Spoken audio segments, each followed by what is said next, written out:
next student speaker is from law enforcement, who will talk to us about moving forward. Cameron?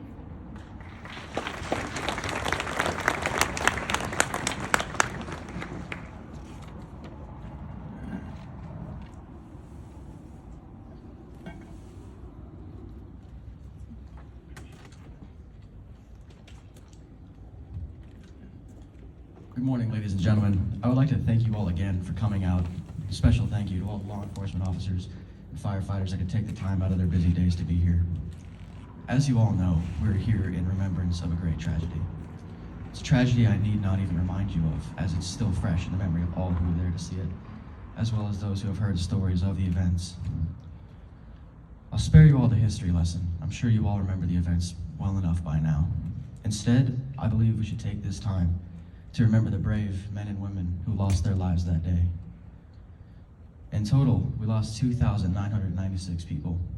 Excluding the 17 terrorists, that is 2,977 innocent civilians who lost their lives. It is 2,977 heroes, in my opinion. Heroes who gave everything for their country and didn't deserve to lose their lives as they did. Heroes who should not have had to take control of a plane they wanted to crash themselves. Heroes who didn't deserve to spend their last moments to death burning to death in a tower. While we remember them all, I believe the greatest heroes among them were the first responders, the firefighters, the police, paramedics. Without these brave men and women, many more innocent lives would have been lost. They spent days, weeks even, just searching rubble for a chance to save somebody. Many of them lost their lives before they even could. We truly must thank them for their ultimate sacrifice.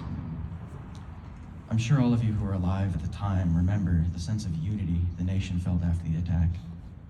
For a brief while, everyone was equal. Nobody was concerned with each other's race or religion or political beliefs. We were all united as Americans. Americans who had just been attacked by the world's greatest evil of the time. Americans united in the wake of tragedy. Simply put, that unity was beautiful. Granted, I wasn't there to know for sure, but I'm positive that if you asked any single person in this crowd who was alive at the time, they would absolutely agree.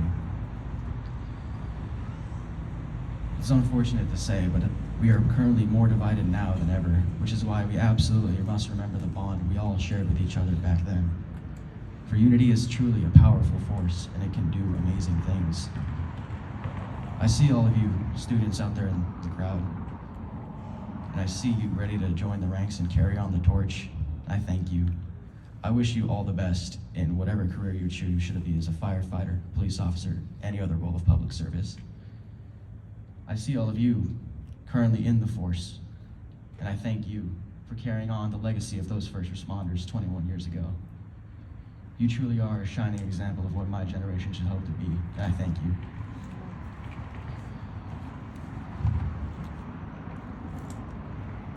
Now, remember, we must never forget how united we as a people can be, for there really is no power when you're divided. We must never forget the brave men and women who lost their lives that tragic September morning. We must never forget the sacrifices of those heroic first responders. We must never forget 9/11. Thank you.